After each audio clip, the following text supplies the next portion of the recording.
Vocês curtiram demais a parte 1 dos personagens mais poderosos da ficção. Muitos comentaram que ficou faltando alguns personagens que são absurdamente poderosos. E então, eu decidi fazer a parte 2 dos personagens mais poderosos da ficção. Está curioso em quem que eu coloquei nessa lista? Pois é pra ficar curioso mesmo, né?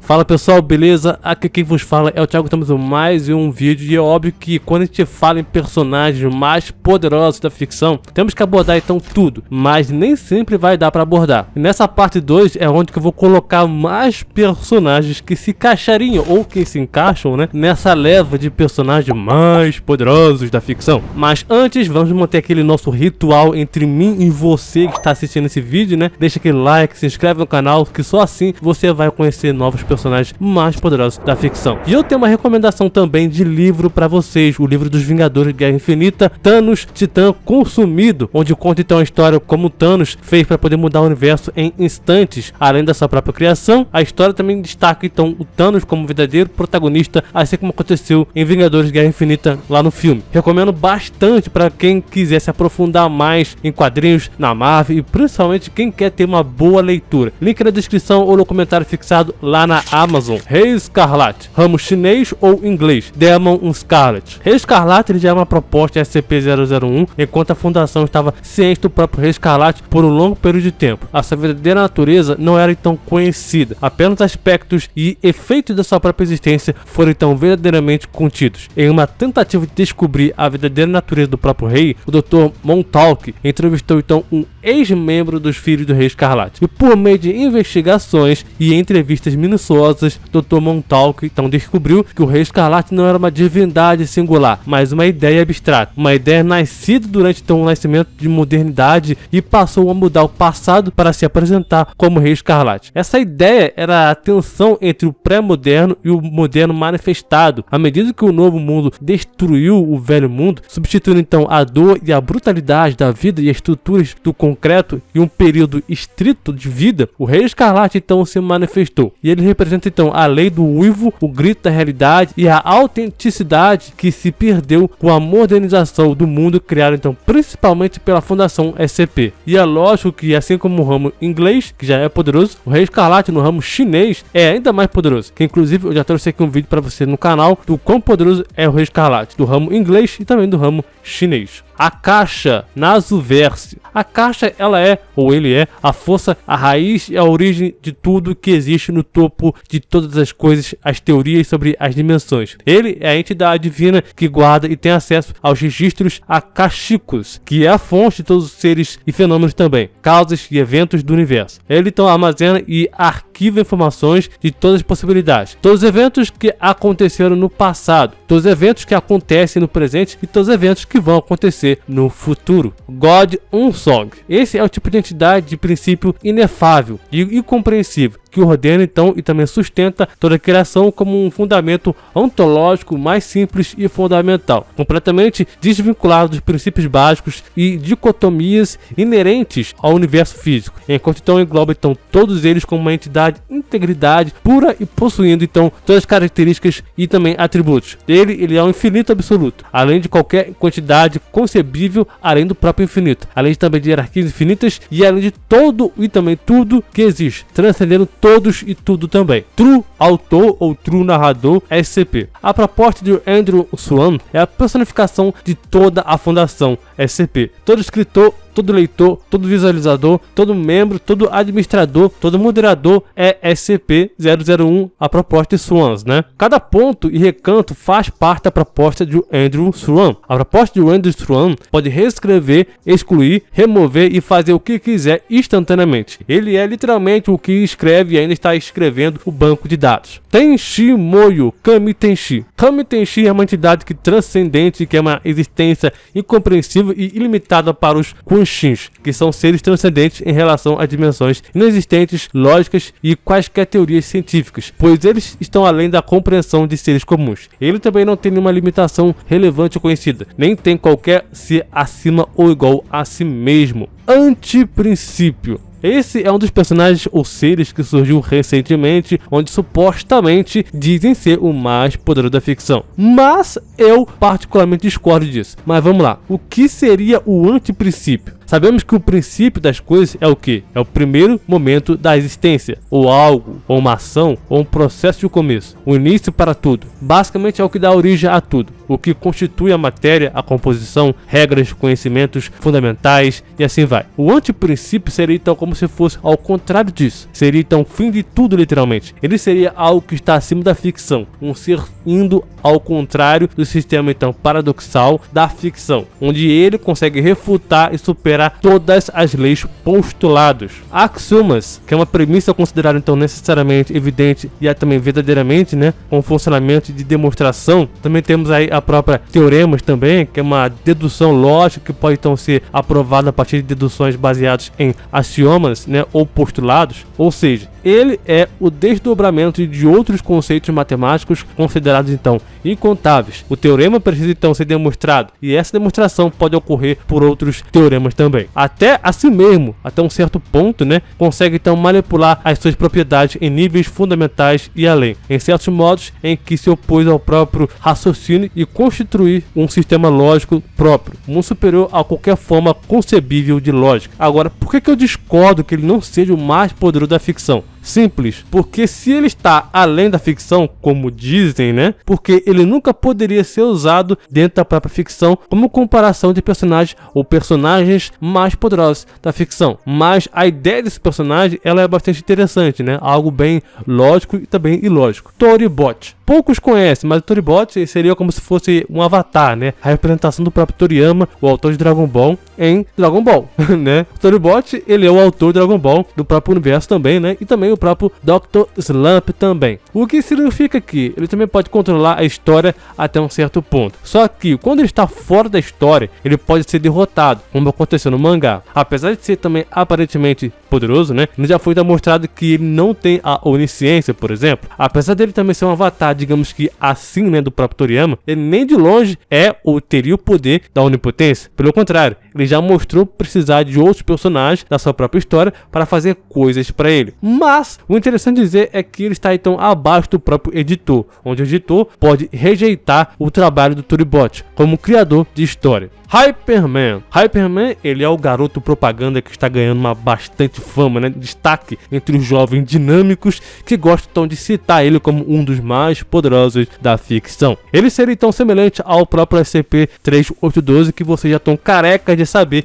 inclusive já trouxe recentemente o vídeo do quão poderoso é o SCP-3812. E como sendo então uma divindade, o Hyperman veio de uma civilização super avançada. Ele seria então, entre aspas, quase onipotente, onde ele então reside em um barril e também é um mediador que impede o Criador e o Destruidor de lutar. O barril então contém o Omniverso com 3 deuses desse universo, também Omniverso, né? O Criador, ele é dito ter a onipotência que colocaria ele acima do Hyperman, mas o Hyperman consegue então manter o Criador longe dele, afinal seria uma ameaça direta a ele. Existe também uma versão alternativa do Hyperman que foi capaz de matar o Criador e também o Destruidor. No geral, o Hyperman também está entre os mais poderosos da ficção. The Presence, a grande luz e a grande escuridão. Existe uma ideia de que seres mais poderosos da DC seria a presença, mas diferente da presença que vemos nos quadrinhos, nunca vemos então a verdadeira presença. Mas conforme o tempo vai passando, em Dark Crisis número 6, vimos algo interessante, como já comentei com vocês na DC, né, que está sofrendo aí, passando por mais uma crise, olha só que novidade, né, que se chama então Dark Crisis, né, que inclusive já trouxe uma história completa para vocês sobre essa história, né. Na edição 6 foi revelado que a grande luz, afinal, se existe uma grande escuridão, que já é poderosa, né, tem que existir uma grande luz. Pois é, há teorias, nada confirmado, mas que há teorias que a verdadeira forma da presença ou do Await, né, seria a grande luz. E essa grande luz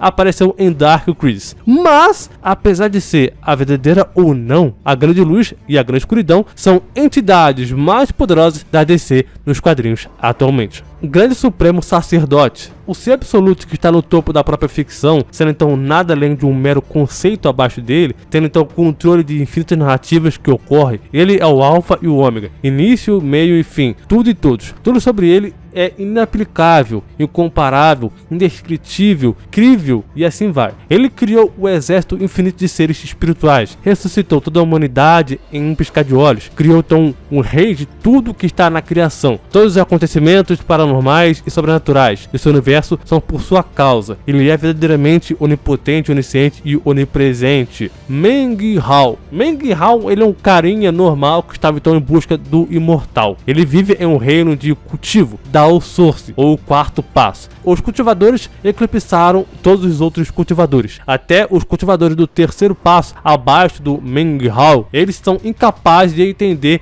e compreender a sua existência. Eles têm o poder de manipular, criar e se tornar o Dao e as leis naturais do mundo, superando então o que qualquer outro reino pode fazer. Dao, ele é referido como basicamente a fonte de tudo que existe. Ele é abstrato, invisível, intangível e sem forma, além de ser mais fundamental que as leis da realidade. Dao, ele é descrito como a razão de todos os fenômenos. No final da história, Meng Hao conseguiu ir para um reino imensamente mais poderoso que o anterior, e ele tem algum tipo de selo que dizem que está no reino infinitivamente superior ao atual. Isso é possível porque Dao e o cultivo são infinitos. Resumindo, ele superou a sua própria existência. Deus do Soul Cartel. A história de um garoto que entra no contrato com o demônio de Mephistopheles para ser o juiz da história. A batalha dele contra o Fausto, infelizmente para o garoto, a batalha será só no mundo dos mortos, um lugar cheio de anjos e também demônios. E entre esses demônios, incontáveis deles caçando então o precioso jovem corpo humano do garoto. Essa é a sinopse de Soul Carter. Mas nesse universo existe então um Deus supremo que se chama então Deus, obviamente, né? Obviamente. Enquanto então o equilíbrio entre o bem e o mal for quebrado, ele ficará fraco o suficiente para que pessoas como Mephistopheles sejam então capazes de lutar contra ele. No entanto, o resultado então entre essa luta é provavelmente a vitória de Deus como um Mephistopheles. O Deus, ele é apenas um aspecto da contraparte profana de Deus, que é o seu igual. Obviamente que o Deus, ele é mais poderoso, mesmo quando ele retira uma parte da sua energia em um pleno poder. Deus afirmou que ser então todo poderoso em comparação com outras das suas criações, declarando então existir em uma camada mais alta do que toda a sua criação, que inclui também como esoterismo de Lúcifer, que existe então em uma dimensão superior ao multiverso normal, incluindo então o céu, purgatório,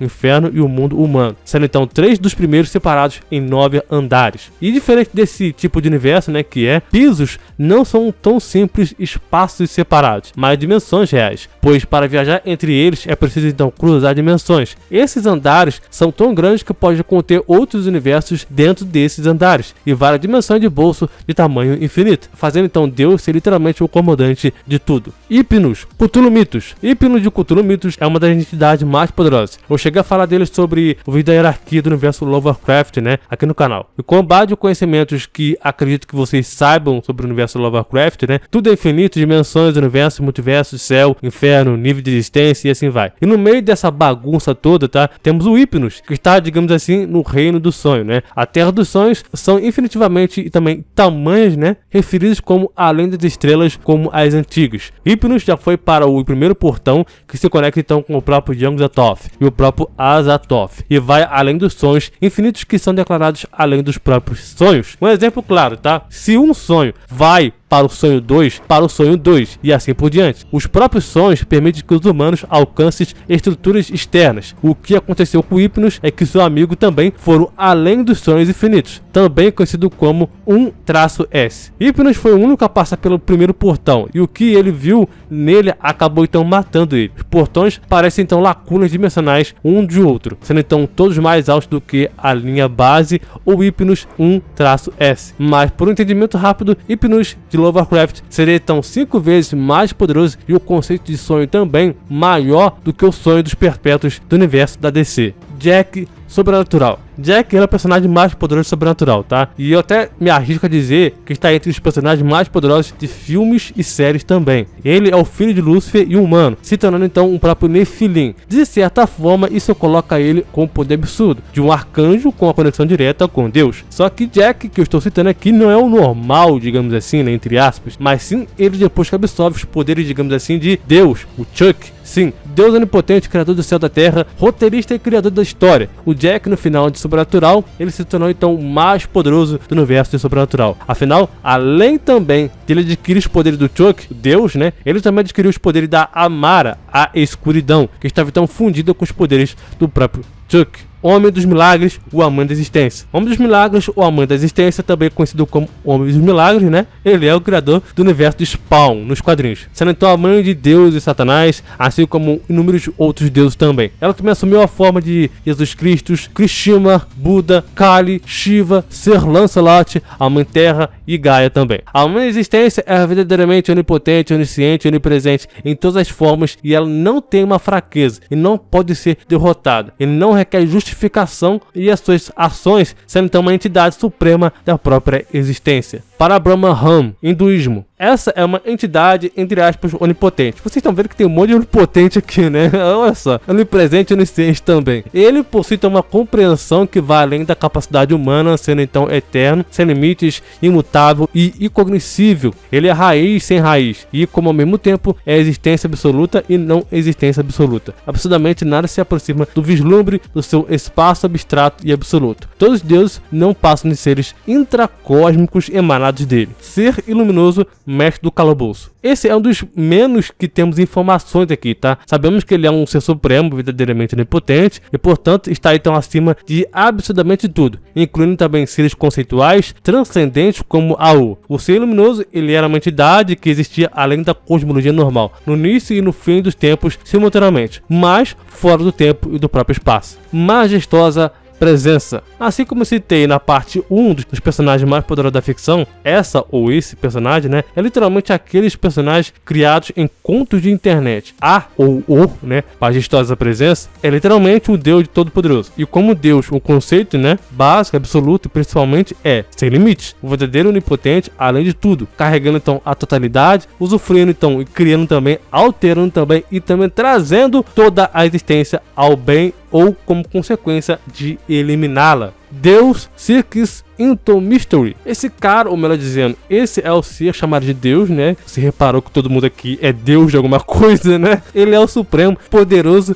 e eterno, e Deus onipotente acima e também além de todas as coisas que sonha com Maia, a realidade ilusória. Ele é o oceano primordial, o mar do nada de onde tudo surgiu e a realidade suprema além de Maia, a realidade da qual todos os sonhos emanam, sendo tão parte tudo e todos. Ele guia todos para a luz e que é ele mesmo. Inclusive, ele faz parte do próprio universo DC e Vertigo também. E para finalizar, não menos importante, Deus do Todo-Poderoso e a volta do Todo-Poderoso também. Um dos melhores filmes de comédia, na minha opinião, tá? Todo-Poderoso coloca o Jim Carrey no lugar de Deus, né? E o cargo que ele tem que lidar como Deus, obviamente. É extremamente pesado, cara. Mas ele tem que levar do jeito dele o melhor possível. Só que é demais pra ele esse cargo, né? E falando então nele, o criador, ele é o criador do céu e da terra, né? Literalmente, ele é o alfa, o ômega, onipotente, onipresente, onisciente, o criador do universo. E nem mesmo o Jim Carrey, que tinha o poder de Deus, né? Poderia então ascender a Deus. Não aconteceu isso. Afinal, ele ainda assim estava preso sobre as regras do verdadeiro Todo-Poderoso. Mas você lembrou ou acha que eu esqueci de algum outro personagem aqui que eu não citei na lista aqui? Primeiro, faça a sua lista de personagens aqui embaixo nos comentários. Segundo, comente qual o personagem que eu esqueci, que assim, quem sabe eu posso trazer uma parte 3. Vai que se vocês pedirem bastante, né, eu posso trazer aqui como vocês pediram na parte 1. Lembrando, para você receber a parte 3, ou se vocês quiserem que eu faça um outro tipo de tema igual a esse ou quase parecido com esse, se inscreve no canal para você receber esse tipo de vídeo. Também comenta aqui qual o tipo de vídeo que você gostaria de ver. Muito obrigado, valeu, falou e até mais.